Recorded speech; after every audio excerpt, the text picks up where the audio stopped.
Bonjour à toutes et à tous et bienvenue dans le JT de ce vendredi 21 avril. Au sommaire de cette édition, crédit d'impôt cinéma, expertise CSE sur l'accord de participation qui finance et contrat conclu hors établissement. C'est parti.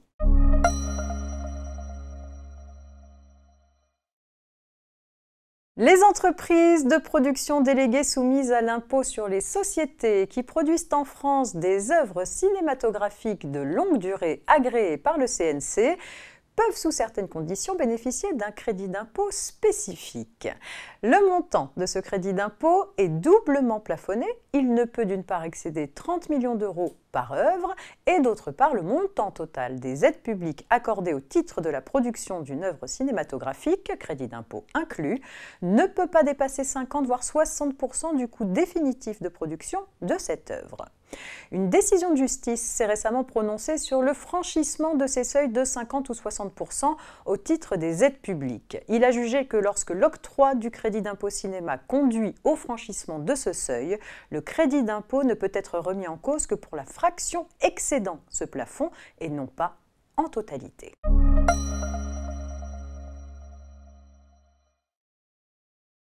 Pour mémoire, les règles de financement des expertises décidées par le Comité social et économique, ou CSE, ont été profondément révisées par l'ordonnance Macron de 2017 qui instituait le CSE en lieu et place du comité d'entreprise. Cette ordonnance a diminué le coût des expertises pour l'employeur en augmentant le nombre d'expertises devant être cofinancées par le CSE. Mais une incertitude est apparue sur le financement de l'expertise comptable à laquelle le CSE peut recourir pour l'examen du rapport sur l'accord de participation suite à une erreur de toilettage du Code du travail.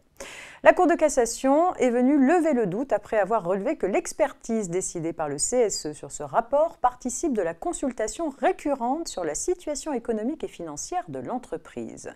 C'est pourquoi elle a estimé que l'expert comptable désigné par le CSE en vue de l'assister pour l'examen du rapport annuel relatif à la réserve spéciale de participation doit être rémunéré en totalité par l'employeur.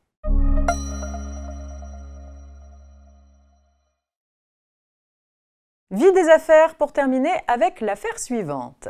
Un couple passe commande de panneaux photovoltaïques lors d'un démarchage. Une fois le contrat exécuté, les époux tentent d'obtenir son annulation en justice en invoquant diverses irrégularités du bon de commande. Ils lui reprochent notamment de ne pas comporter de calendrier prévisionnel des prestations. Pour sa défense, le démarcheur fait alors valoir que les conditions générales figurant au verso du bon de commande reprennent les dispositions légales relatives aux mentions manquantes. Selon lui, les époux ont donc renoncé à s'en prévaloir en exécutant le contrat malgré tout. Les juges donnent raison aux professionnels. Ils constatent d'abord que le bon de commande présente des irrégularités susceptibles de justifier son annulation du fait de l'absence de calendrier prévisionnel des prestations promises. Pour autant, si les dispositions légales reproduites au verso du bon de commande sont celles dont l'inobservation fonde la demande d'annulation formée par les consommateurs, alors ceux-ci ont volontairement exécuté le contrat en connaissance de cause.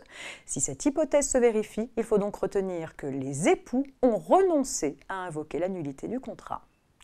C'est la fin de cette semaine de JT préparée par la rédaction de la Revue Fiduciaire. Il me reste à vous souhaiter à toutes et à tous un excellent week-end. À lundi.